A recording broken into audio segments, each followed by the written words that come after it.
Hello, my name is Chantal Amiot, Acting Director General. Welcome to the Canadian Museum of History, Canada's National Museum of History. It is one of Canada's oldest public institutions, sharing its expertise in history, archaeology, ethnology, and cultural studies, both within Canada and abroad. The museum is located in Gatineau, Quebec, just across the river from Canada's national capital, Ottawa. This building, designed by Blackfoot Métis architect Douglas Cardinal, was inaugurated in this location in 1989, although the origins of our institution are older than Confederation.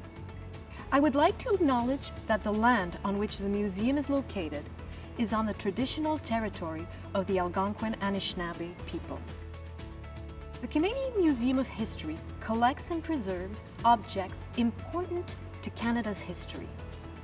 Our collection holds more than 4 million artifacts. One of the most important things we do is display and interpret these important objects in exhibitions. Today, I'll take you on a unique tour to discover the fascinating objects and stories that we present. Along the way, we will meet a few of the experts that have worked developing the content for our amazing exhibitions. You're in for a treat, so let's start. The Canadian Museum of History, which was designed by Indigenous architect Douglas Cardinal, reflects the landscape on which it rests. Challenged to design a building that would house important collections from diverse communities across Canada and serve as a cultural bridge, he applied his unique style and ethos to the museum. Flowing in harmony with the land on which it is placed, Cardinal felt it was important to create a powerful symbol that related to the water, the earth, and the sculptural beauty of the land. The building evokes cultural forms, including longhouses, earth lodges, igloos, and paddles. The use of Tyndall limestone from Manitoba as the exterior cladding of the building and copper for the roof vaults, which in time turned green, again reflect the natural beauty of the Canadian landscape. Cardinal created a building that welcomes visitors by speaking to all our senses, wrapping us in curves and organic forms. Careful placement of the window allows natural light to find its way to rest areas and lobbies and provides stunning views of the Ottawa River. The spaciousness of the exhibition galleries, as well as the high ceilings, give visitors a sense of grandeur, but also the space to sit, contemplate, and reflect on the amazing material culture housed by the museum.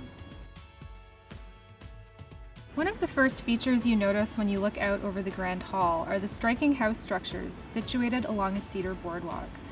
These 6 house fronts were recreated from historic photographs and oral histories of houses that stood in coastal villages about 100 to 150 years ago. In this exhibit, they're arranged in the shape of a 19th century Northwest Coast village facing the water. Each house represents a different architectural style developed in Indigenous societies from the southern to the northern coast. Together, the houses illustrate the region's cultural and architectural diversity. Each of these structures was built and installed by teams of experienced carvers from communities on the Northwest Coast for the opening of the new Canadian Museum of Civilization in 1989. The majority of the monumental poles were made in the 19th and early 20th centuries out of cedar trees.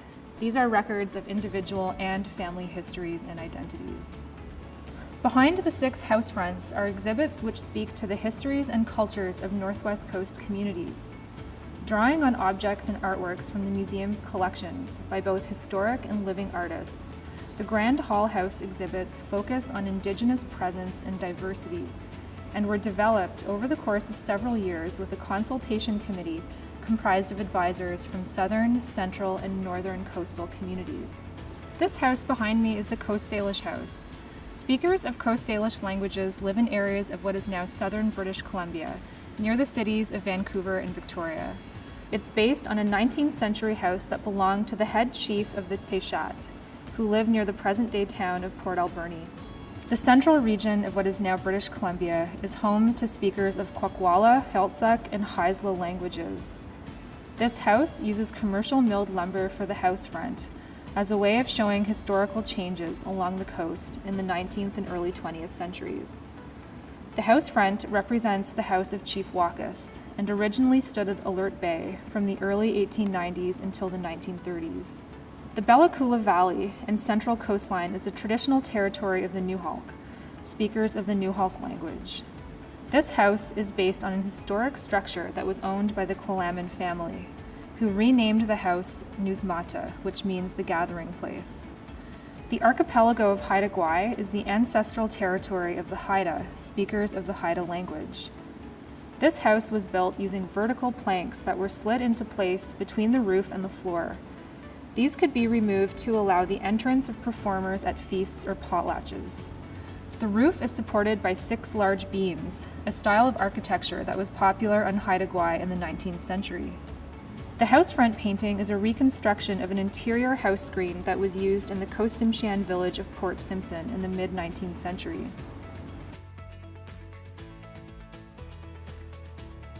The sculpture was conceived and designed by Haida artist Bill Reid, also known as Iljuas, who belonged to the Raven Wolf clan of the Haida Nation.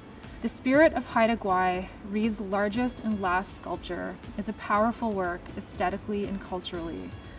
The giant canoe holds 13 passengers, a mix of human, animal, and supernatural beings, each of whom plays an important role in the Haida way of knowing and ordering the world. One of the things that I really love about the Spirit of Haida Gwaii is the placement of powerful and complex female figures on the port side of the canoe, including the bear mother and her cubs, and the dogfish woman, whose stories bear witness to the dramas of transformation in the natural and supernatural worlds. On the starboard side, we can take in the impressive textiles that protect the 2 human male figures. The ancient reluctant conscript is a paddler, shielded from the elements by a cedar bark cape and a tightly woven spruce root rain hat. Above him sits the chief in his regalia, a Chilkat robe draped over his shoulders, his head covered by a tall, elegantly woven spruce root hat. Weaving and basketry, historically the work of women in Haida society, play a significant role both in protecting and conveying the status of the men on this canoe. The Spirit of Haida Gwaii also has an important political dimension. In 1987, Reid temporarily interrupted work on the project, drawing attention to the Haida Nation's fight to protect the forests of Athli Gwaii at the southern end of the archipelago from clear-cutting. Reid resumed work on the sculpture in 1988 when the Haida Nation and the governments of Canada and British Columbia signed an agreement establishing Guayhanas National Park Reserve. The struggle to move forward in difficult circumstances is a complex and multi-dimensional theme in this sculpture. In an essay, Bill Reid reflected on the purpose of this canoe voyage. He wrote, "Is the tall figure who may or may not be the Spirit of Haida Gwaii leading us, for we are all in the same boat, to a sheltered beach beyond the rim of the world, as he seems to be, or is he lost in a dream of his own dreamings? The boat goes on forever, anchored in the same place."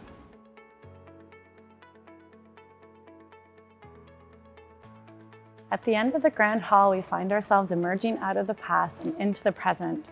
When referring to Indigenous art, most people think of traditional forms and objects, such as what we just saw, rather than fine art.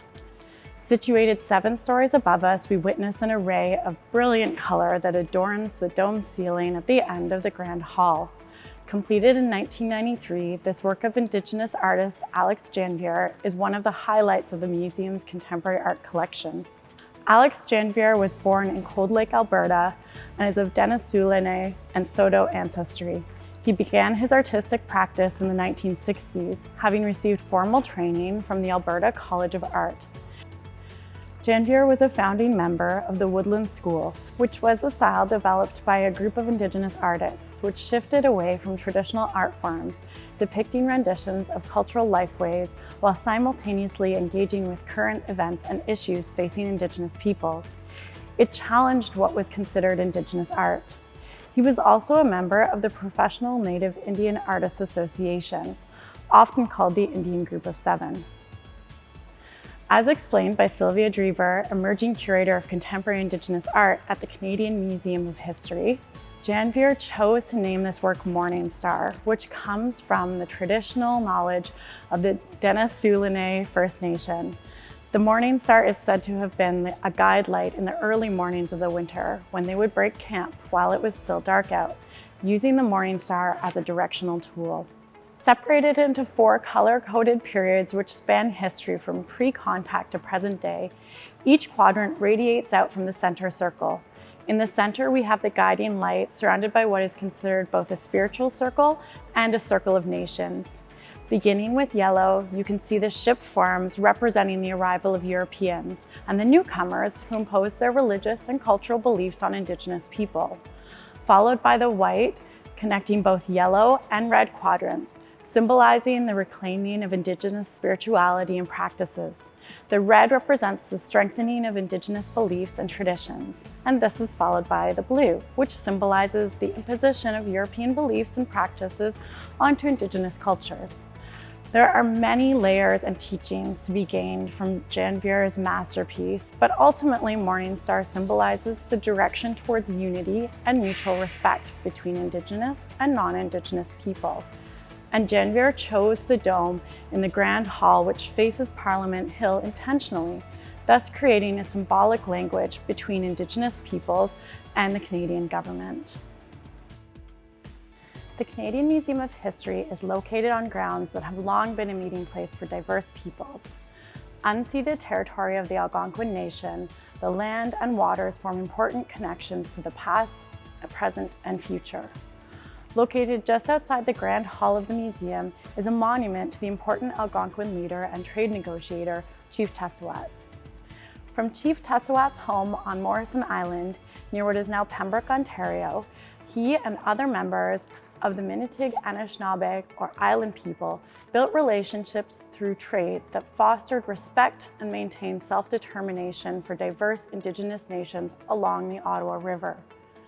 Early European colonialists and traders such as Samuel de Champlain relied on the knowledge and networks of Indigenous leaders like Tessowat, both to navigate the Ottawa River and understand the complex social and political networks they maintained through trade and kinship.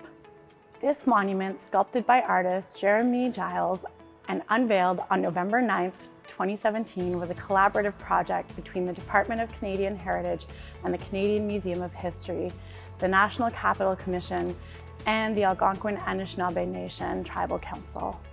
The Canadian Museum of History continues to be a meeting place for diverse peoples of many nations and is proud to work in collaboration with Indigenous peoples and nations to preserve and promote histories of self-determination and foster dialogues of respect and unique learning opportunities for museum visitors.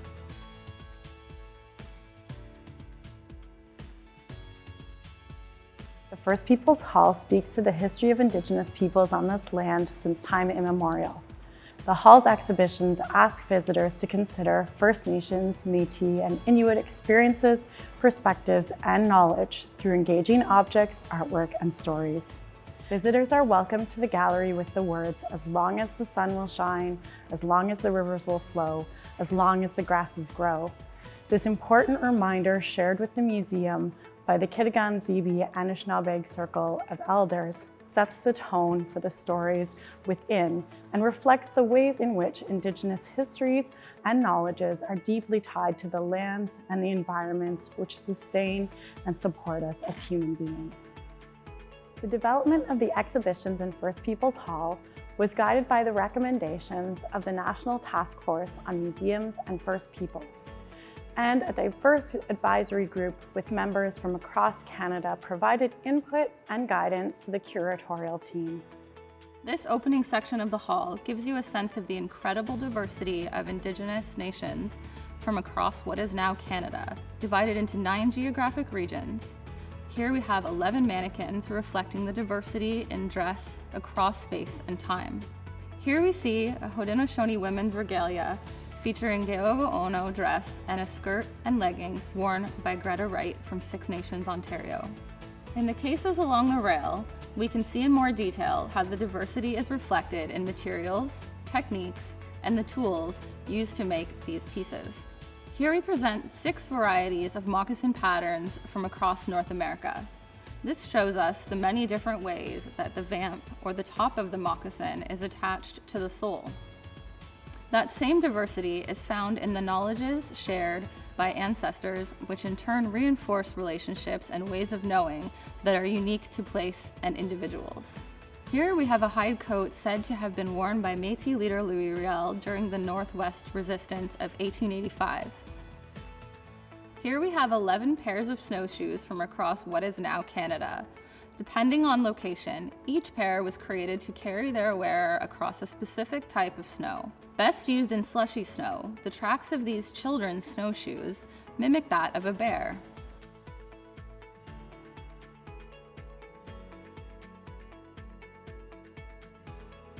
I'm standing in front of one of my favorite parts of the First Peoples Hall, where museum visitors can see how traditional knowledge and archaeology work together and also learn more about ancestors of the Indigenous people living in the Maritimes, Great Lakes, and prairies.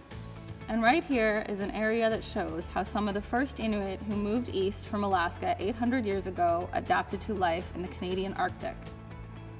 This is a reconstruction of an early Inuit house. Because there are no trees, roofs were made with bones from bowhead whales. This kind of house isn't used anymore, but warm clothing definitely is. Examples of men's and women's traditional summer and winter skin clothing are also presented here. Sealskin for warmer seasons and caribou during the winter. No matter the season, a parka or a mauti does more than simply keep someone warm. Clothing styles and materials let others know where a person is from. Although styles and materials may change, manufactured fabrics like cotton duffel are most common today. Clothing remains a link with the past and continues to help transfer knowledge and communicate a person's home and history to others. As we come to the exit of the First Peoples Hall, we are greeted with this stunning artwork made by Daphne Ojig. Ojig is regarded as one of the most significant Indigenous artists of the 20th century. Born and raised in the Anishinaabe community of Wikwemikong on Manitoulin Island, throughout her career she created unique artworks which addressed the impact of colonization on Indigenous peoples and celebrated Indigenous stories and worldviews. Ojig was a self-taught artist and contributed greatly to the Woodland School of Art. She also worked to bring together artists with diverse styles, which included founding the Professional Native Indian Artists Association, often called the Indian Group of Seven. Her aim was to show that Indigenous art was diverse and should be appreciated for its artistic merit, not simply because the artists were Indigenous. One of Ojig's most outstanding works is this mural, The Indian in Transition, commissioned by the Canadian Museum of History and completed in 1978. The painting is so large that she had to rent a house in which to paint it. It symbolizes the political and cultural revitalization of Indigenous people. Leanne Martin, former curator of contemporary Canadian Aboriginal art at the Canadian Museum of History, described the Indian in Transition in this way. The Indian in Transition takes the viewer on a historical odyssey that begins before the arrival of Europeans, continues through the devastation and destruction of Aboriginal culture, and ends on an expression of rejuvenation and hope. Ojig's story unfolds with the figures on the left playing the drum, which symbolizes strong Aboriginal cultural traditions, while overhead is a protective thunderbird. Then a boat arrives filled with pale-skinned people. The boat's bow becomes a serpent, a bad omen in Anishinaabe mythology. Next, Ojig depicts Aboriginal people trapped in a vortex of political, social, economic, and cultural change. 4 figures rise above the fallen cross and broken drums against a background of bureaucratic symbol of authority. To the right, a figure protectively sheltering the sacred drum struggles free under the protection of the Thunderbird and the Eye of Mother Earth, depicted in the top left. Ojig ends the story as it began, with a message of hope and mutual understanding for the future. Here, the Canadian History Hall, the museum's signature gallery, which opened on July 1st, 2017, and is the largest ever and most comprehensive exhibition dedicated to Canadian history. At its heart are authentic artifacts, more than 1,500 of them. Objects that were present during the events and turning points that helped shape Canada today. Those artifacts are actually witnesses of our past. The hall is a large space covering roughly 44,000 square feet, masterfully remodeled by Douglas Cardinal. Here in the hub, you can see an immense image of Canada, not a map. This image is stitched together from more than 120 satellite images provided to us by the Canadian Space Agency. Let's start our journey in the first gallery. We will explore themes such as how the land took its present form and was occupied by human beings, how over thousands of years, First Peoples forged powerful and enduring spiritual bonds with the land and the animals and began to spread all across North America. We'll look at the arrival of Europeans 1,000 years ago and the consequences of this new presence, and the establishment of permanent European settlements. Canadian History Hall starts at the dawn of Indigenous history with the Anishinaabe origin story. The story was passed down from time immemorial through oral history to the modern day. It is told by Joan Tonasco, an Anishinaabe elder, and is illustrated by an Anishinaabe artist, Jay Ojig. It tells the story of the otter who bravely assisted in creating the land after a great flood, providing the territory on which we stand today, and which is the traditional and unceded land of the Anishinaabe people.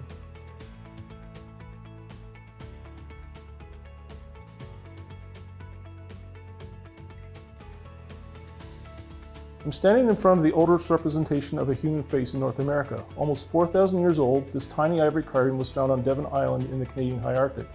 It is known as the Icebreaker Masquette for the site in which it was found, but we call it the first face. It is remarkable for its lifelike portrayal, potentially that of a woman. We believe this because of the lines carved on the face, which are nearly identical to the lines Inuit women still tattoo on themselves. The descendants of the people who made this carving continued this remarkable artistic tradition.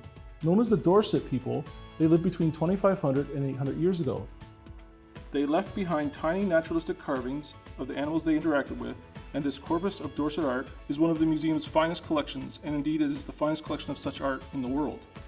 The art depicts both Dorset people, who wore a unique high-collared parka and cap, and also myriad animals, from weasels to owls to Arctic hare, but the largest proportion of the art depicts polar bears. Dorset polar bear carvings are much more diverse than other animal carvings and depict a range of naturalistic stalking and seal hunting behaviors. Unfortunately, the Dorset did not survive to the modern day, disappearing about 800 years ago, leaving no genetic descendants. Just like the polar bear, warming climate and the pressure caused by other humans in the environment likely led to their decline.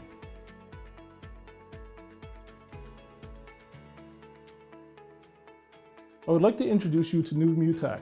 This man is not an artist's generalized interpretation of an early Inuit hunter. He is, in fact, an intricate forensic reconstruction based on the physical remains found in the Arctic in the 1950s.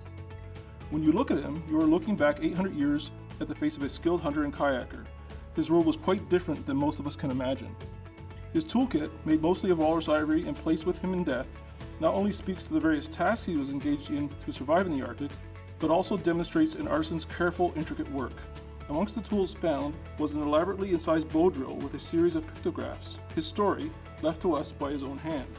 Nuv Mutak's remains revealed that he was repetitively sitting in and paddling a kayak, holding and using a harpoon, and suffered through a very traumatic event that left permanent damage to his body, including damage to his legs, which probably required the use of a cane during his life. It is all there on the bow drill.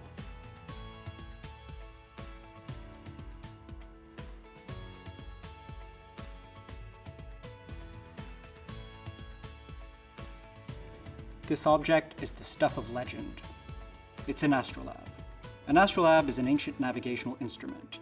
It allowed people to calculate latitude, their north-south position, at sea or on dry land. This one is not just any astrolabe. In 1867, the same year as Confederation, a teenager found it while he was clearing his family's land near Cobden, a short distance up the Ottawa River from Ottawa. The scholars of the time concluded that the astrolabe surely belonged to none other than Samuel de Champlain, the famous French explorer and founder of Quebec, a man known as the father of New France. We know a fair amount about the life of Champlain because he left us a large number of writings that describe the early days of the French presence in what would become Canada. The French settled in indigenous territories. In Acadia, they lived alongside the Mi'kmaq. At Quebec and elsewhere in the St. Lawrence Valley, they were the neighbors of the Innu and the Anishinaabe, or the Montagnais and Algonquin. The French, who were small in number and vulnerable, entered into an alliance with these nations. And so in 1613 and 1615, Champlain traveled up the Ottawa River in search of lands that were unknown to him and of their indigenous inhabitants. At the turn of the 20th century, scholars reached the conclusion that Champlain himself must have lost this astrolabe during one of these voyages. There is no evidence that this astrolabe ever belonged to Champlain. It's not impossible, but we will never know for sure. Even so, the astrolabe remains one of our museum's treasures. Whether it belonged to the father of New France hardly matters, because more than any other artifact, it represents the exploration of the area and the encounter with indigenous peoples that was the foundation of the French colony. In the end, this navigational instrument from the early 17th century serves as a wonderful symbol of what it is to do history in the 21st century. It is to explore, to seek, to encounter others, to learn, and to always keep learning.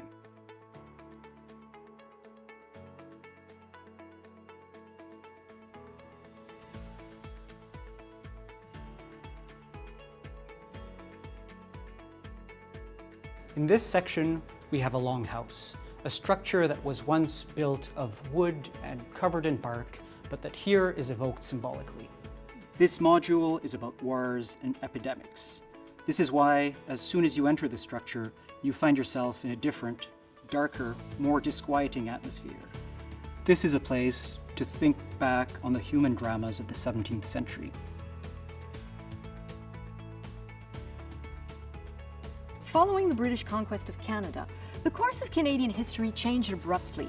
Canadians, Indigenous peoples, and the British themselves worked together to reach what could be described as an uneasy accommodation that still endures today.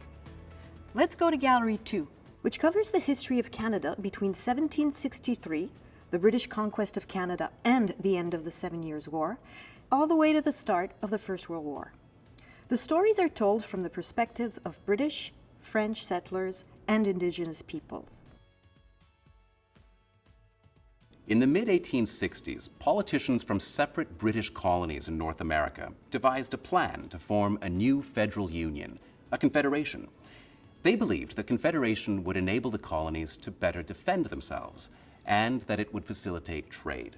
Their efforts resulted in the creation of the Dominion of Canada on July 1st, 1867. The popular vision behind Confederation was supplied by Thomas D'Arcy McGee. During his youth in Ireland, McGee became involved in efforts to free his native country from British rule, and he even promoted armed revolution. Yet, after immigrating to the province of Canada, McGee developed a profound respect for British-style parliamentary government, believing that it could sustain a great new northern nation in which minorities would enjoy liberty and tolerance. Elected to the Assembly in 1857, McGee became famous for his impassioned writings and speeches in favor of Confederation. But McGee's renunciation of armed revolution led many Irish immigrants to see him as a traitor. On April 7, 1868, he was shot and killed in Ottawa, not far from where I'm standing now. This revolver was found in the pocket of Patrick James Whalen, who was arrested within hours of the assassination. It was later used to convict Whalen, but doubts about his guilt have long persisted. Whalen protested his innocence right up to the gallows. And although he admitted that he knew who had committed the crime, he never provided a name. This portrait of McGee by Frederick Marlett Bell Smith was commissioned by McGee's friends in honor of his 43rd birthday. Sadly, McGee didn't live to see it. He was assassinated just 6 days before his birthday. The portrait has remained in his family ever since, and it was loaned to the museum by his great-great-grandson, D'Arcy Quinn.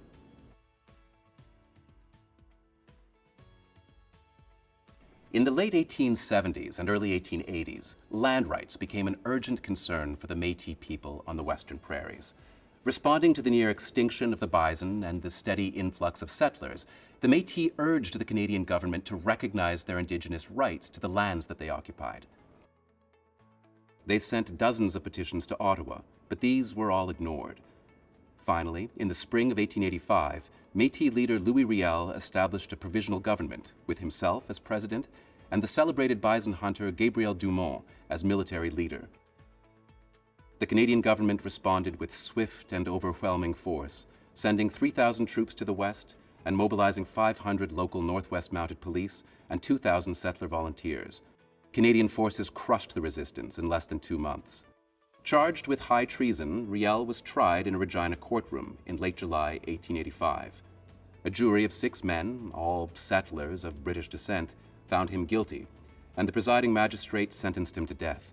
Appeals for mercy came across North America and Europe, but the Canadian government refused to change the sentence. Riel was hanged at Regina on November 16, 1885.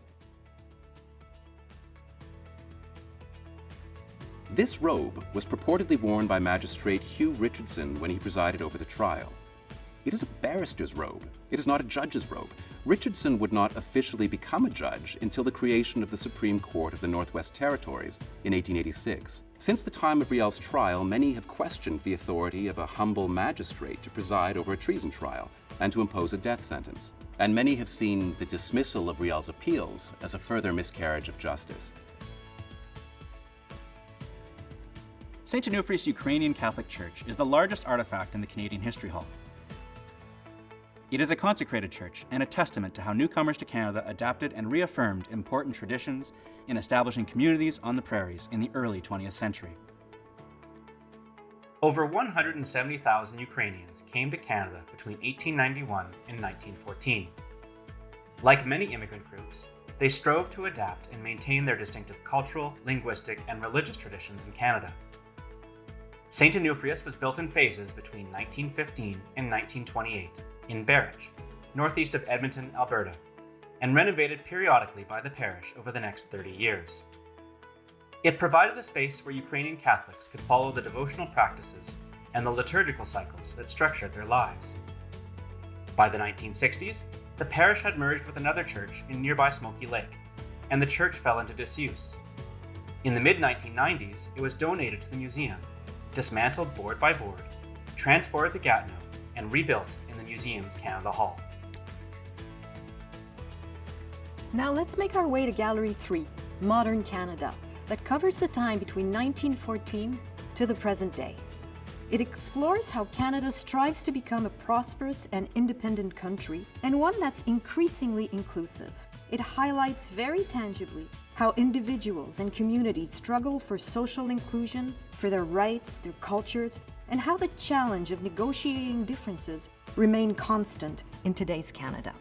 This gallery focuses on stories that are key to our identity as a nation.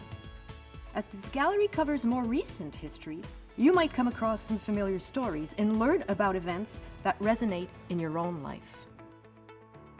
I'm standing in front of a huge-sized photograph of an airplane assembly plant located in current-day Thunder Bay, Ontario, during the Second World War. And it's not for nothing that we have chosen a huge photo. It is to represent the size and vastitude of Canada's contribution to the war effort. The contribution was immense in terms of manpower. 1 million Canadians enlisted out of a total of 11 million, but also in terms of agricultural products and industrial products. We had to feed and supply the Allies, and we did it in big scale. 2,000 planes were produced during the war by over 4,000 workers, men and women as well. A revolution in our workforce.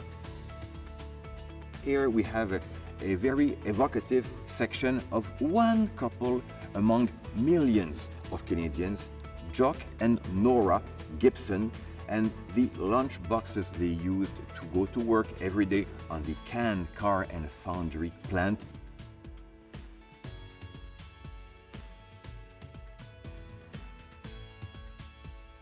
We are in the 1960s section of the Canadian History Hall. It was a decade marked by agitation and optimism and confidence and questioning, not just in Canada, of course, but in the rest of the world. One of the chief questions for Canadians during the 1960s was, do we need a distinct new national flag? One of the answers was promoted by Prime Minister Lester Pearson, a model with 3 maple leaves that wasn't quite accepted by the broad public, but the Canadian public seized the idea and suggested thousands and thousands of possible models for the new flag, until finally the model that we know today was adopted on February the 15th, 1965. The sewing machine that we see here was used by a lady named Joan O'Malley, who sewed the very first prototype of the new Canadian flag in October 1964. We're now in the story that explores the experiences of Indigenous people in Canada from 1885 to the present day. This is one of our most complex sections of the hall, but it's also one that is very meaningful in terms of understanding contemporary Canada. The story has 2 main threads running through it. The first shows how federal policy towards Indigenous peoples centered on 2 main goals. One was to gain access to their lands and resources. The other was to reduce the number of legal and historical obligations, including treaty rights, the government had with them. The second thread reveals how Indigenous people responded to these threats through resistance, cultural affirmation, and self-determination, and in doing so challenged and changed Canada. The zone we are standing in blends these 2 elements. Residential schools represented a key component of the federal government's attempts to assimilate Indigenous people through forced education that sought to eliminate their knowledge of Indigenous languages, cultures, and ultimately relationships to the land and community. The system was chronically underfunded, and abuse, both physical and sexual, was rampant. Over 150,000 children attended these schools. The museum worked closely with Indigenous organizations representing residential school survivors and survivors themselves to ensure their experiences and perspectives were central to the telling of this story. While the exhibition shares first-person accounts of hunger, abuse, and homesickness, it also reflects the resilience of Indigenous cultures as they resisted assimilation and fought in political or legal arenas for compensation for the ongoing harms the residential school system inflicted on Indigenous communities. Through political organizing, artistic expression, and cultural education, Indigenous peoples have resisted assimilation and worked to have their fundamental rights recognized and respected. Such affirmation takes many forms, coming from elders, political leaders, artists, and community members. One example of this effort is this beautiful piece of regalia, a fancy dance dress, shawl, leggings, and moccasins made and worn by Mi'kmaq artist and dancer Amanda Larocque at the opening ceremonies of the 2010 Winter Olympics in Vancouver. She and 300 other Indigenous dancers asserted the ongoing and dynamic cultural richness of Indigenous nations to the world during the ceremonies.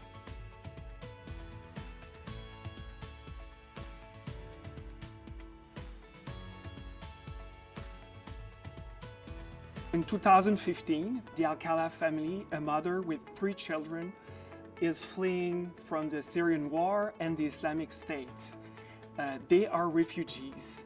In Peterborough, Canada, a sponsorship group is preparing for their arrival, among them Phuong Tran. Phuong Tran is a former Vietnamese refugee.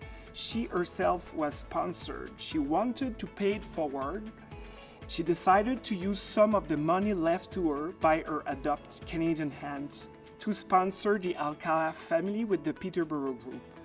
And so finally, the Alcala family was welcomed to Peterborough by the sponsorship group in December 2015. Here we see a banner drawn by children to mark their arrival. There is also a great story about this walk that you just see here. Christy Iltz, the initiator of the group, got a walk from a local merchant. In the middle of the winter, Amal prepared beaver tails using a sage d'oeuf, a traditional Syrian bread, for the Iltz, McNabb, and Alcala families. It was a great example of a cross-cultural exchange. And finally, to thank Canada for welcoming them, the family gave Justin Trudeau the Maclean's magazine that told their story, along with this message, Amal to Justin, thank you.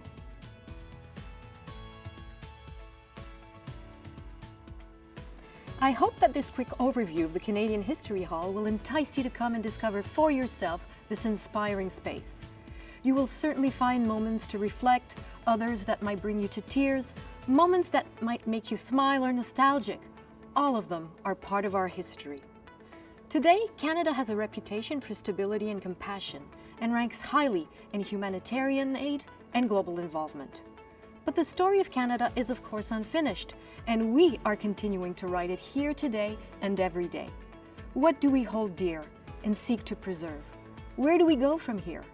These are the questions for Canadians from all walks of life, demonstrating in an immediate and personal way that they are all actively involved in shaping history of the future of this country.